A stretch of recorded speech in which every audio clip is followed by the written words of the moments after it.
Hello there and welcome back to The Closet Historian and back to my sewing room for another project. And today it's, well, I would say nothing fancy because the pattern drafting isn't going to be very complex today, but this dress itself will be quite fancy because I'm going to be making it out of a lurex brocade in rather bright colors for me. This project is actually rather simple. This is basically my basic block with a tulip sleeve that you've also seen me draft here on the channel before, so nothing exceptionally groundbreaking with this particular dress, although I did have to fully line it because these lurex brocades are on the scratchy side. Let's go ahead and jump on over to the blue patterning table of doom and get started on this dress. It's basically a holiday party dress, you know? Although, once again, I don't have a holiday party to go to, so maybe I'll just wear this dress and make myself a cocktail at home. I do want to make some holiday cookies, a couple batches of cookies, so if that's not something to celebrate, I don't know what is.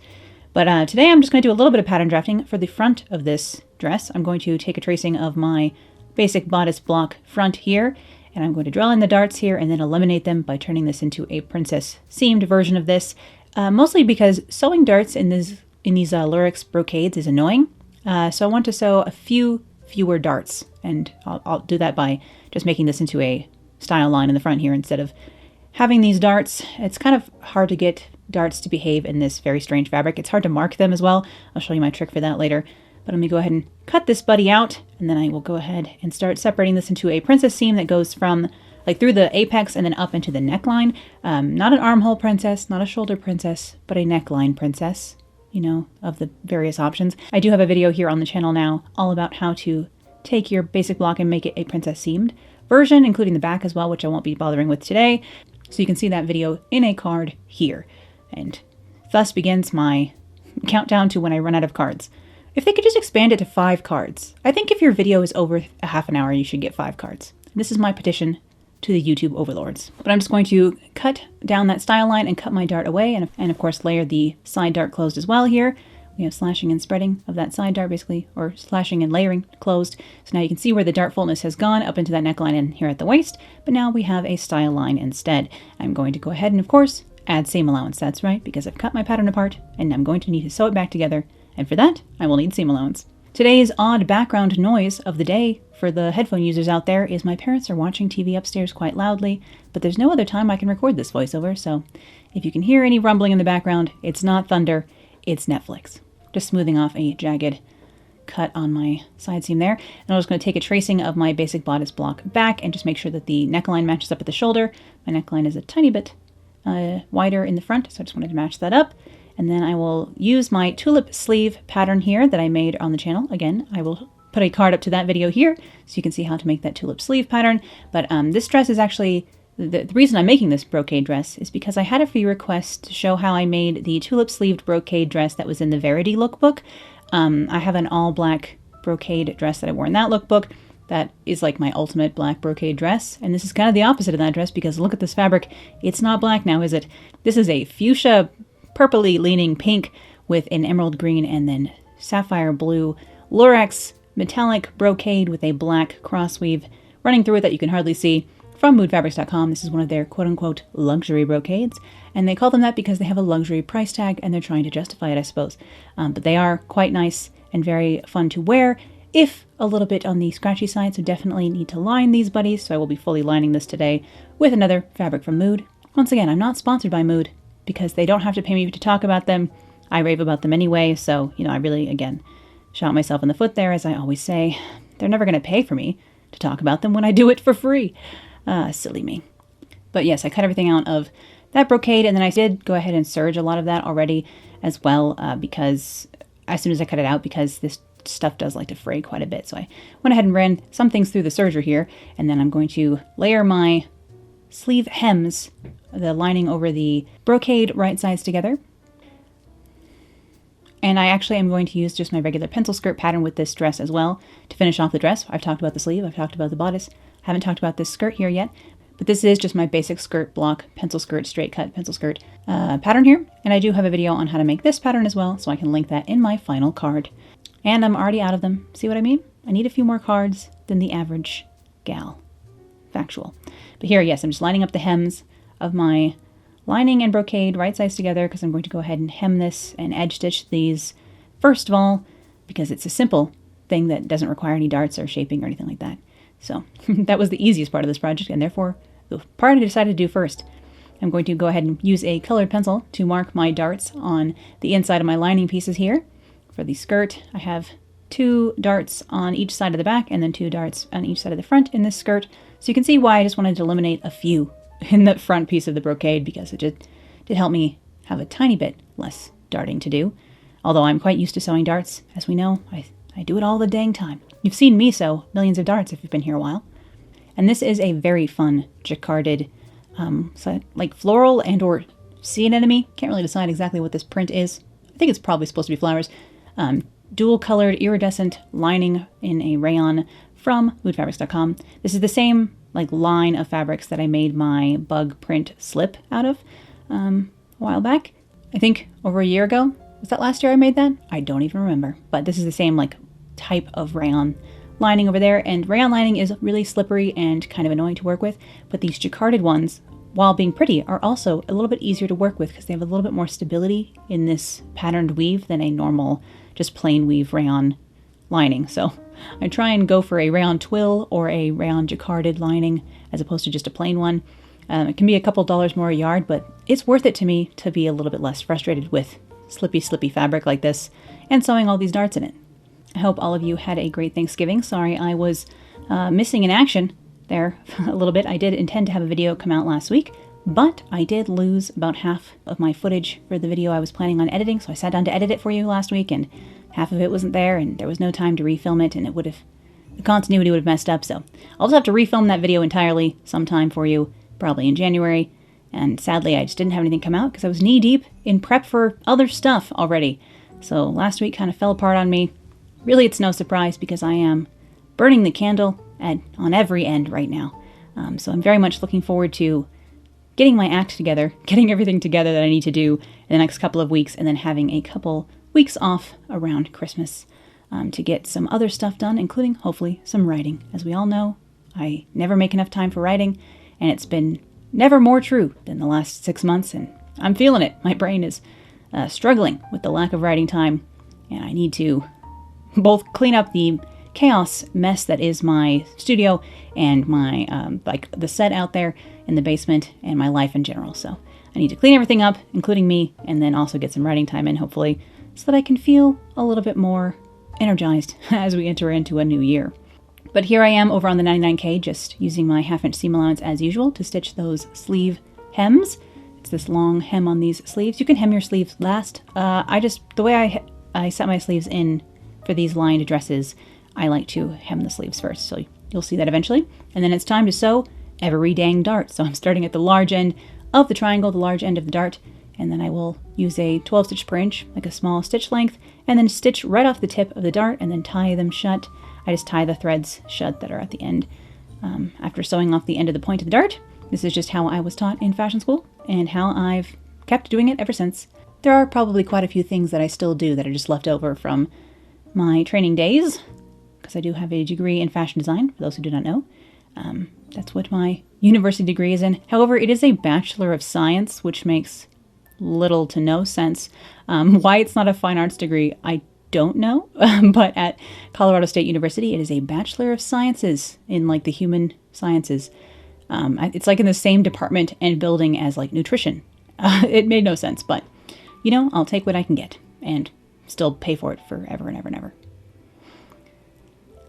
But now that I've sewn my first princess seam on the lining here, I'm just pressing that open over my tailor's ham here, and I will need to do the same sort of seam in the brocade, so you'll see that better in a moment here. But I did just clip my curves over the bust here, and even in the lining, so that I can press that open nice and flat and smooth. A curve this sharp over the bust will not lay flat unless you clip the curve. So luckily these raw edges will be encased like between the brocade and the lining, so I'm not too worried about it fraying much. And a brocade dress like this would be tri-clean only anyway. This fabric is polyester, the outside brocade is, and then this inside is rayon. So if I had pre-washed the rayon, and like I don't think the brocade would shrink. The rayon might, but in any case, it's just specialty fabrics like this that come with their luxury price tag as well. I would just get it dry cleaned, and especially like this is like a party dress or a cocktail dress. You're not going to be wearing it weekly. Or at least I'm not, because I make more party dresses than I have parties to go to, as we know. I will go ahead and throw some understitching into these sleeve hems as well. So after I clip these curves and give them a little bit of finger press open, I'll run them back through the machine. And I did have a few more darts to pinch, pin, and then sew, because with me there's never-ending darts, hence, again, why I did that princess seam in the front. Just a small variation. I really do like that princess seam up into the neckline. For me, it's the easiest to get to fit well. An armhole princess has like the sharpest curve going on, and so it's the hardest to get to lie completely smooth, in my opinion. Between the drafting and the sewing of it, subtle mistakes show more in the armhole princess. The shoulder's a little bit better, and then I think the neckline princess is the best of all. So if you've been having trouble with princess seams and getting them to lie smooth, I recommend trying the neckline princess and taking the line through the apex up into the neckline instead. But now that I have more of my darts sewn, I will continue pressing those darts towards the center back, again, just how I was taught in school, and then we can start constructing the brocade stuff. So here's my center front and side fronts. I can just go ahead and pin those together. And these line up really well. A lot of times with princess seams, you want to have notches to help line these up. And once again, with the neckline princess, I never have any trouble with them. So they really are my favorite now. Luckily, I like how they look as well. There's no, fit reason normally to do this, other than just that princess seams are a little bit more finicky than darts. Darts are a little bit more forgiving. And I do get questions sometimes about, and I just had done the wrong side. Love that for me. So right sides together, kid, come on. But I do get questions sometimes about, like, how do I deal with my basic block fitting over a certain shape of bust, aka like I'm wearing a certain style of bra with my clothing, with my basic block when it was fitted, and that is a pointier, more vintage style bra. So all my clothing that I make is made to go over the Bollyflower bra or a slightly pointier vintage style bra. If I were to wear a modern foam cup, more rounded shape bra underneath them, they wouldn't fit as perfectly, especially the princess seamed things. The dart stuff is a little bit more forgiving. So if you do tend to wear different styles of bras, a darted bodice is going to be a tiny bit more forgiving than the princess seam. The princess seam, because you can fit so closely to the contours of the body, it's going to fit, differently if you contour your body differently. Hopefully that makes any sense. And I do recommend that Bollyflower bra. It's it's not a full bullet bra, but it is a slightly more vintage shape. And not that this, matters, and trigger warning, but it does make me feel like a little bit slimmer, that style of bra as well. I don't really like modern bras on myself anymore at all. As a 36 double D, that rounded foamy shape, I actually can't stand it anymore because I'm so used to Bollyflower. So I wear comfortable, stretchier things when I'm around the house and at home and working. But anytime I leave the house and anytime I get dressed properly, I'm in my Bollyflower. It's not even that expensive of a bra either. One day I'll try that Doreen Triumph. I'd like to, but I have yet to do so because it is much more expensive. But I was just throwing my understitching in, stitching the seam allowance down to the lining side of those sleeve hems. And now I can go ahead and sew this brocade. I am using a Microtex, a very sharp needle. I only had 14s left, so I'm using a 14. Probably would have gone for a 10 or a 12 if I had them. For those of you who know your needles, I'm not a needle purist. You should switch your needle every few projects is something that definitely needs to be the case, because the needle will dull down, especially like me if you sew over pins and, you might hit a few every once in a while. I don't really notice it, but I'm sure it happens. So the needle will dull over time. I used to have to switch my needles once or twice a day with the amount of sewing through elastic I used to do, and when I worked in a factory setting, sewing stretch things. Once upon a time, back before I was a YouTuber. Yes, I had other jobs. Shocking. Never as stable as this one, so thank you patrons for giving me the most stable job of my career so far, which just happens to be working for myself, aka all of you here on YouTube. Forever a strange thing to have happened to me, and I'm very, very thankful and very, very lucky. But here's my tulip sleeves, how they're looking so far. Again, I have the understitching in along the hem here to help this rolled edge stay rolled how it's supposed to be, basically. I'm just going to give that a quick press here so it's nice and smooth and flat and as pretty as can be. And you can see this rayon lining wants to stretch out a little bit compared to the brocade, but we'll make it work. And I need to clip my other princess seam in the lining here. I'm going to clip triangles out of the convex curve over the bust. Usually you put little snips into concave curves and cut little triangles out of convex curves. Concave and convex. My brain can never fully reason it. It's just to be fair, I still have to hold my hand in front of my face and make L's to know which hand is left and right half the time, so this is actually not that surprising. And I do know that I'm reaching full end of the year burnt out state because I do keep making small little mistakes. Not in this project, but in other projects I would be like, oh, I need to add a 1/2 inch here. I won't add it to the pattern. I'll just remember when I cut it out, and I cut it out like 2 or 3 times without adding that inch or 1/2 inch, you know? Or like I knocked over, I've like broken 3 or 4 porcelain and or glass things in the last couple of days just because I'm a disaster human and I need to stop. But I can't stop and I won't stop because I only know how to do things 110%. I don't know how to do things halfway. I was filming a little bit for an upcoming lookbook today, and I was hoping to film around 7 or 8 looks, and I only got through 4. So it took me the same amount of time, and yet I didn't get through all the looks I wanted to that it would normally do. So in like 4 hours, I only filmed 4 outfits, even though each outfit I'm only going to use like 1 minute of that footage in the end. So yeah, what I'm saying is I'm a disaster. But hopefully at least I can wear pretty clothes and then I can be a pretty disaster, you know? Hopefully. Here's hoping. But here is my trick for transferring darts and markings onto this really weird plasticky metallic brocade, and that is a milky white gel pen. You've seen me use colored pencil, and now I'm taking it to a whole new level. I love using gel pens on difficult or textured fabrics to go ahead and mark my darts. As you can see, this works really well. I'm pretty sure this would wash out because milky gel pen doesn't seem like a permanent situation, but it works really well here in the sewing room, so I don't know if they know that they are a sewing tool, milky gel pens, but they are. Great stocking stuffer for the sewers in your life. Here I am tying the darts off, now that I can finally sew the darts in the back bodice pieces of my brocade layer, and then also all the darts in the skirt for this layer as well. I was leaving these till last because I didn't want to have to mark the darts on these, but then it wasn't so bad with that gel pen, so really, it is the trick to these things. This fabric is, again, very textured, slightly scratchy. The outside is scratchier than the inside, but it still needs a full lining, really, because there's no way, even me, I'm willing to suffer for fashion, but not this much. Not like sandpaper status. And they do have a lot of these gorgeous brocades over on Mood, but I would wait until things go on sale. They recently had their Black Friday sale, and I didn't laugh, but I was amused slightly that it was like, here's our Black Friday 20% off sale, but they have 20% off sales like maybe every 4 or 5 weeks. So don't be fooled by that one.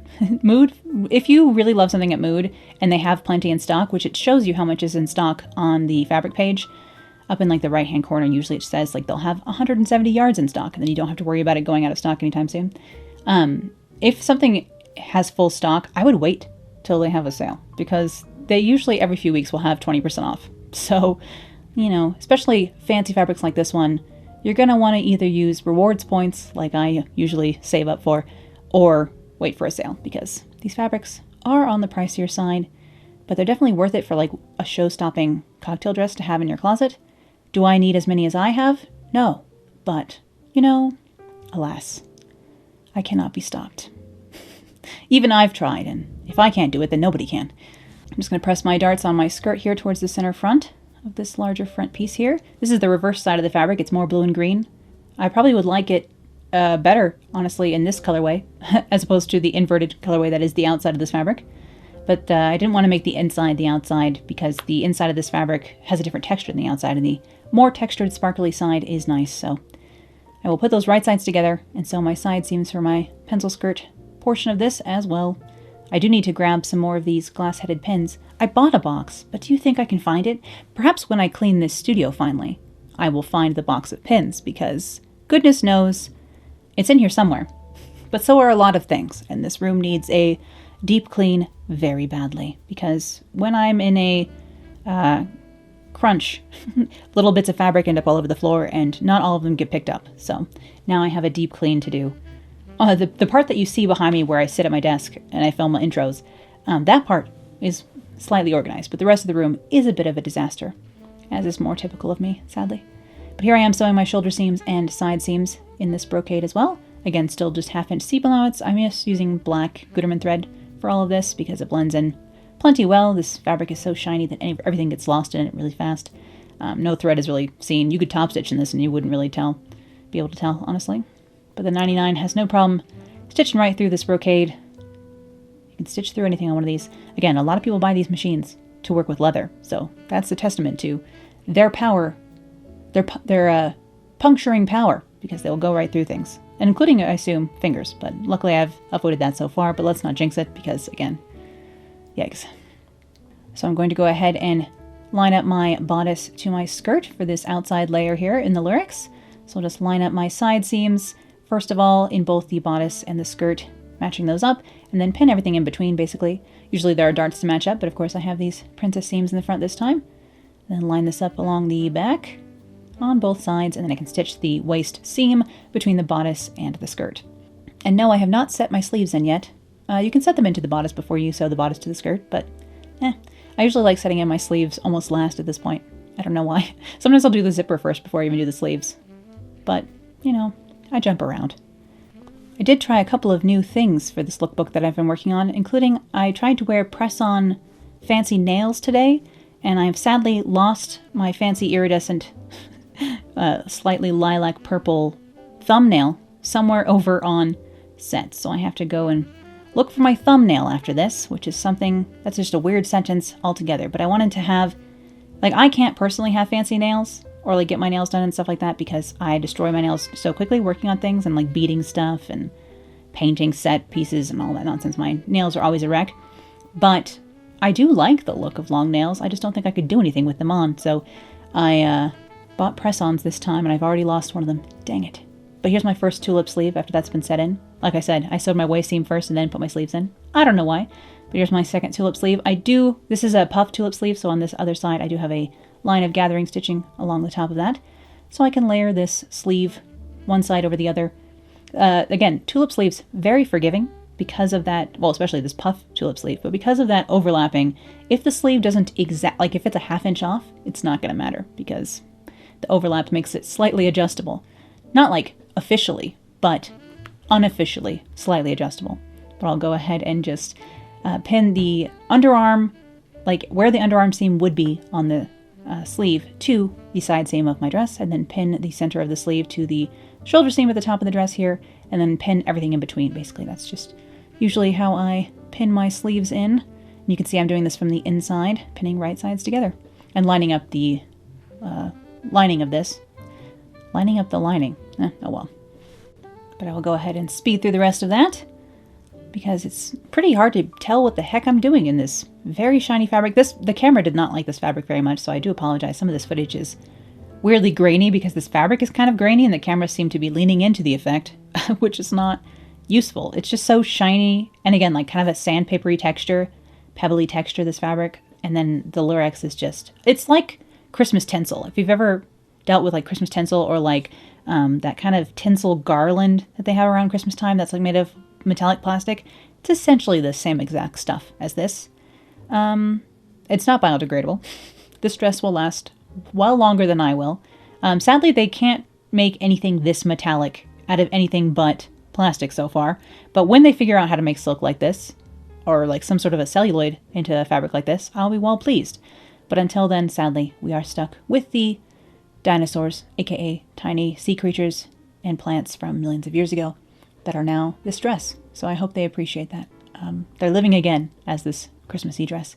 Well, not Christmassy. I could wear this anytime because the colors aren't very Christmassy, but it is rather a New Year's worthy dress because it's just so bright. And right now I'm just sticking a tiny piece of iron-on interfacing to the front V of this because the brocade again wants to fray, and I hadn't serged this area and I didn't want it to get any more out of shape, so I just kind of glued it together on the back side here with a little bit of iron-on interfacing here. So that's all I'm doing there, just to make sure that V doesn't stretch out before I set my lining into it, because I am going to put my zipper into the back of this dress first and then sew the lining in after that. So I am going to mark where that zipper ends down here in the skirt and then line up the waist and sew from where the zipper ends down to the beginning of where a slit will be in the back of my skirt. I do usually leave a slit in the back of my skirts to help with walking. So I have a small slit in the back of my skirt. My skirt isn't too narrowed, so it's not that big of a deal. I don't think I could run in this dress, but let's hope I never need to, you know? I don't like to move quickly in general, honestly. So hopefully it can be avoided. So I just have this small section of the skirt to stitch closed from below the zipper down, basically to the hem. And this looks very fun over here with the green light on it now. Looks extra iridescent. but I'm just stitching that with a 1-inch seam allowance. I do leave myself a 1-inch seam allowance down my center backs, just to give myself a little bit more room where I'm going to be putting the zipper in. So, and I'll do a little bit of extra back stitching actually at the top of that slit as well. And then I'll just use that seam allowance as a guide to iron back the sides of my slit here, like so. And then we can move up here, shaky cam, and fold back the rest of my dress again using that initial seam allowance as a guide. I think I usually leave myself 1 inch of seam allowance, which is the same on this pattern. But here in the end, I'm cheating. I'm only folding this back 3/4 of an inch. So I'm leaving a little bit of extra around the width of this dress, and that's because this brocade does not stretch at all. And so I anticipate it coming out a tiny bit small just because there's no give in this fabric at all. And like when you're mocking up your block pattern, you're usually using a muslin or a cotton or something that does have a tiny bit of give, or like not stretch, but like natural ease in it. Whereas something like this, it just has no stretch in it. So I just wanted to give myself a tiny bit of extra room so that I could have a cocktail and a treat in this dress without wanting to cry. And I'm just going to put a regular zipper, a black 22 or 24 inch, don't really remember, zipper into the back of this buddy. I do just keep zippers in stock, especially black ones at this point. So I'm pinning down the right hand side of the back of my dress right next to those zipper teeth, and I will stitch that down with my zipper foot right next to the zipper teeth over here on the machine. And again, this is one of those shots where the camera's like, I don't know what to focus on because there's just a lot of sparkle happening. So apologies to those of you watching and to the camera itself. Sorry, buddy. This is kind of a lot.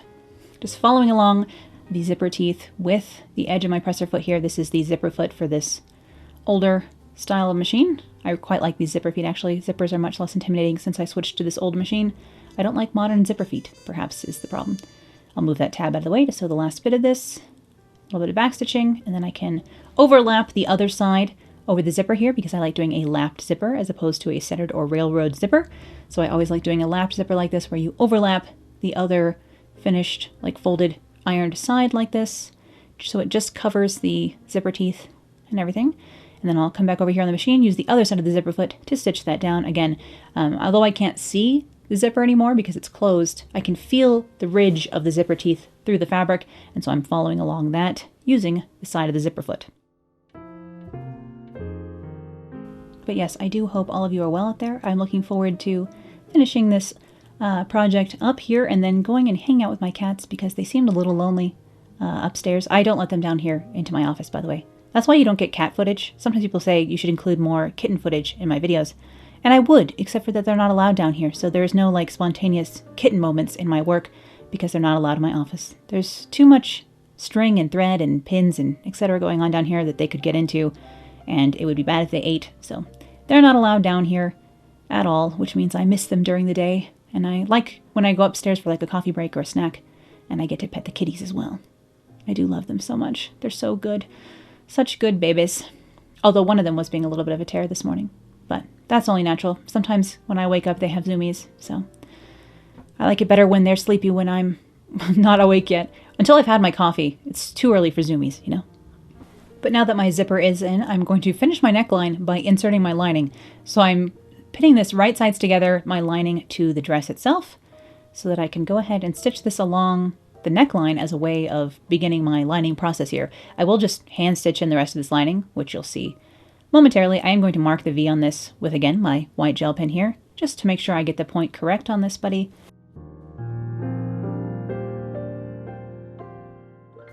And back over here on the machine, I will sew that together. Basically, the only like main structural way I'm sewing this lining into this dress is here at the neckline, which doesn't make much sense. It's just like a facing, only full length, you know? I don't usually fully line things, only when the fabric is going to be uncomfortable or sheer. So if something's opaque and fine and like a cotton, I'm not going to line it because that's more fabric and more work. And I like things to be speedy. That's true. Look at how pretty this lining is in the light, though. This lining is so nice, it would make a good, like, outside fabric. It's so pretty on its own. Now that I have clipped my neckline and my curves here, I can turn this towards the inside. I am going to, again, throw a little bit of understitching in there before I fully do this. And then I'm going to fold the lining in on itself, like a 1/2 inch, along the center back here, and just finger press that. You can see I'm pinching it with my fingernail.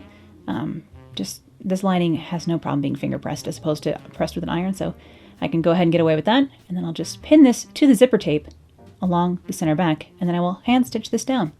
I didn't even slip stitch it. I think I felled it, but doesn't really matter. In the end, once again, I knew that I could not film this step because I don't know if you can see how much the camera hates this fabric, but it's not, I mean, the camera loves this fabric. It makes it very sparkly, but makes it hard to see tiny black stitches in this. So I did not bother taking footage of that, but yeah, I'm just folding this in a 1/2 inch, a little bit less than the, 3/4 I was leaving myself everywhere else, just so that I could have a little bit of room in here. And then I'll just pin this to the zipper and I will hand stitch this down so it's nice and finished all along the inside here.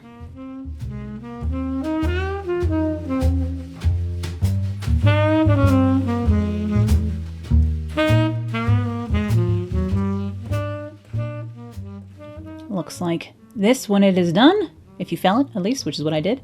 So this, I have to do the same sort of thing up here at the sleeve.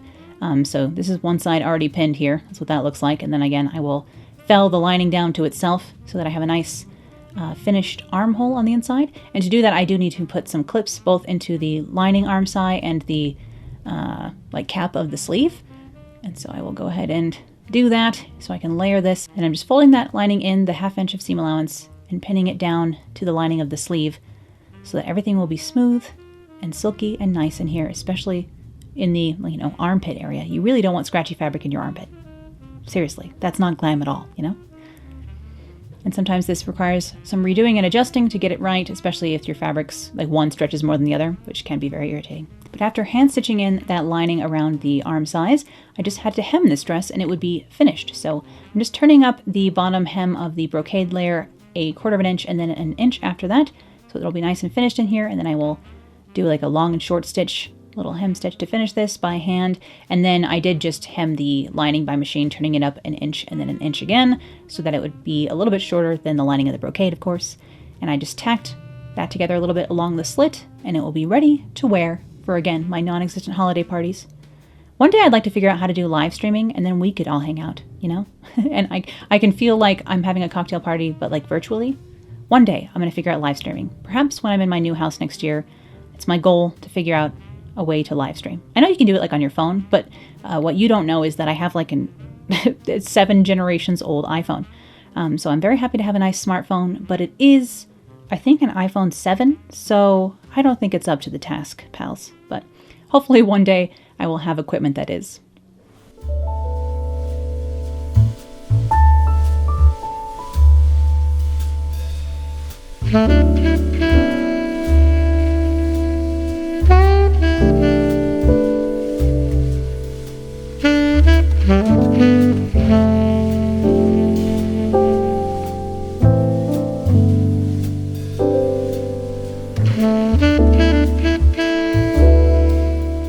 And here is my finished brocade, bright brocade dress. It's a little bit colorful for me. You see me wear a lot of black, and I do prefer it usually, or darker jewel tones. This is on the brighter side of jewel tones for sure, and almost fierce pink, but I think we can pretend that it's purple, yeah? This dress also does lean a little bit 1980s, just between this color scheme and the puffed sleeve, but that's all right. The wider the sleeve, the smaller the waist looks. That's what the 80s understood, that's what the 1940s understood, and it is my favorite optical illusion to utilize here in my own sewing. And a little glam 80s never really hurt anybody, I don't think. I actually quite prefer a glam 1980s look, especially a Thierry Mugler-esque sort of 1980s look, which I don't think this particular dress falls into, but it is a style I quite enjoy. And in any case, I hope you enjoyed seeing this project come together today, and thank you as always for watching. I'll be back here with more sewing, vintage fashion, costuming, and crafting real soon, so I'll see you then. Bye!